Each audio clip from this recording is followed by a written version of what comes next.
Hello and welcome back to my YouTube channel, and today we'll be discussing my all-time favorite comic book character, Batman. Now, I have always wanted to do some in-depth conversations and video essays about the Caped Crusader. He's just been my all-time favorite ever since I was a young duckling, and we will be discussing that today. Now, this video will be more about the early beginnings of him on the silver screen, not so much the comics. So if you're here to discuss comics, that will probably be on a later date, but this one will be about those early beginnings on the small screen.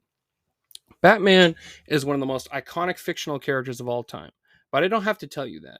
Those thousands of comics, merchandise, and dozens of shows and movies will tell you that alone.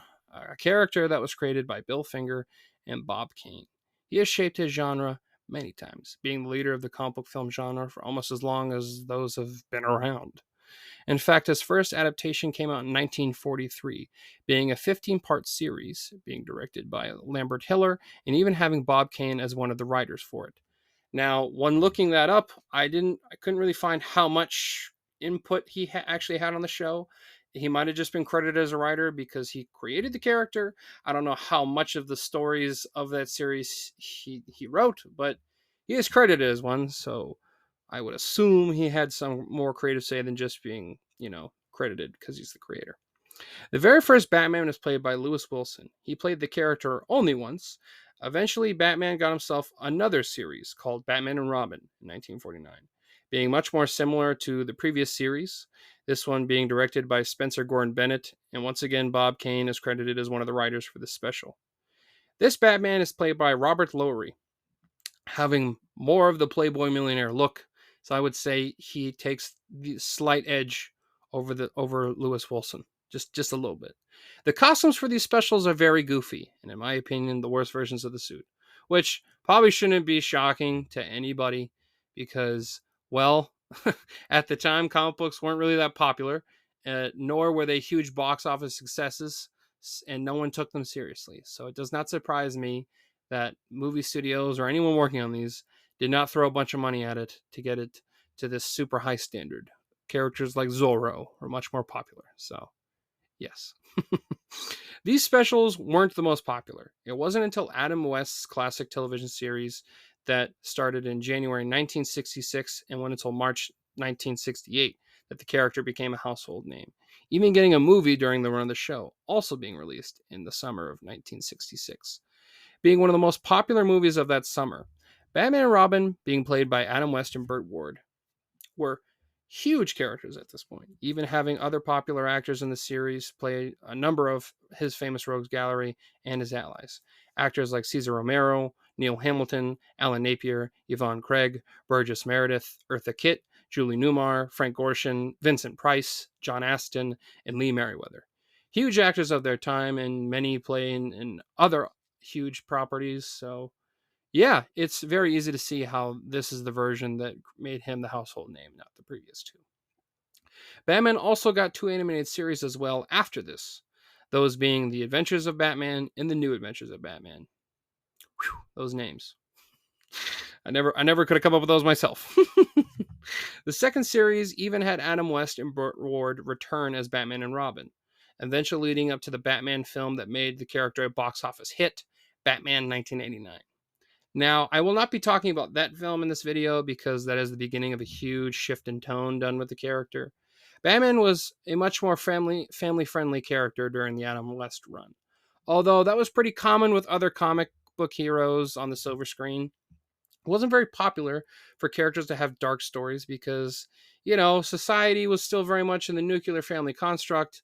They didn't feel as though children shouldn't look at the world as though with rose tinted glasses, that everything was going to be hunky dory and very nice, and that everyone's stands up for justice and high morals and things like that. Now, that is a very nice sentiment, and I don't disagree with that being the case. But that is definitely not the case today. And, this very much reflects that. The good guys were always very Boy Scout, campy, the highest morals, and weren't very violent. In fact, most of the time, they didn't want to be. I mean, the show didn't really have very physical fight scenes. It was mostly some clunky grappling and punches that made words pop up on the screen. So, yeah, it wasn't something that was action-packed. Very goofy. I don't get me wrong, I do really like this series, but it's it's very humble beginnings compared to where we are today. When you go back and watch these classic shows, it is very unrecognizable from what we're used to nowadays, like I have said. In fact, a lot of modern audiences consider it a bad adaptation of the character, which I do disagree with, because if you read the Golden Age comics, it does have a similar tone. Parents were very against comic books for a long time because of the possible subject matter so many comic book companies like Marvel and DC could make. They made their comics very goofy, to say the least, to try and counteract this. Characters wore very bright colors, they were very inoffensive, and the villains were much more ridiculous and didn't really mirror real criminals, besides Nazis, because everyone loved reading about Nazis getting their ass kicked by your favorite superhero like Captain America, Wonder Woman, Batman, Superman. No one liked Nazis and no one should. So that seemed to be like, the one thing allowed. Everything else was very goofy, campy. They were always blubbering idiots. Some are goofy aliens or some sort of mind control monkey or something like that, or some weird like mythical creature type thing. It was very goofy, to say the least.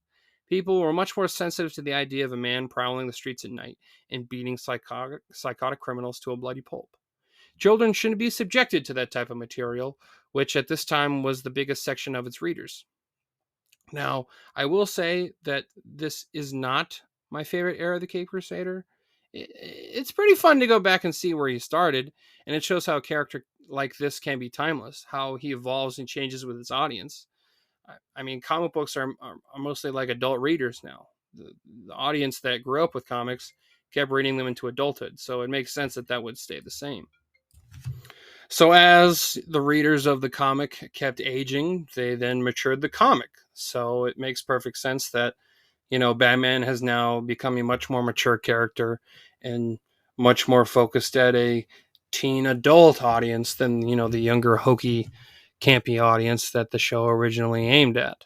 So, yeah. I do. I This is the Batman that I partially grew up with. I was one of those lucky few that grew up with all kinds of Batman content. I grew up with the Adam West TV show, the movies, the Tim Burton films, the Batman animated series, and eventually the Dark Knight trilogy that came out a little bit after as I got a little bit older, and having all kinds of other shows around during the time like the Batman. It was just a huge time, and I got to absorb so much Batman content. So maybe because of that and of watching everything, it was very easy for me to understand and be able to view the huge shift in tone. It's pretty obvious when you really look at it. But yeah, it made me fall in love with the character. And that's what's making me then talk about him on the internet for all of you people. So yeah. Well, I hope you enjoyed this video.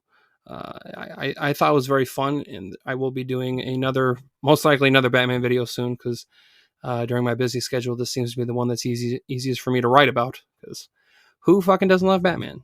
Maybe Superman fanboys. I got no idea. But yeah. Well, I appreciate it for you watching it. You should subscribe. I will hopefully be posting more content soon. I don't know how my schedule will be, but I will try my best. Also, you should check out my podcast.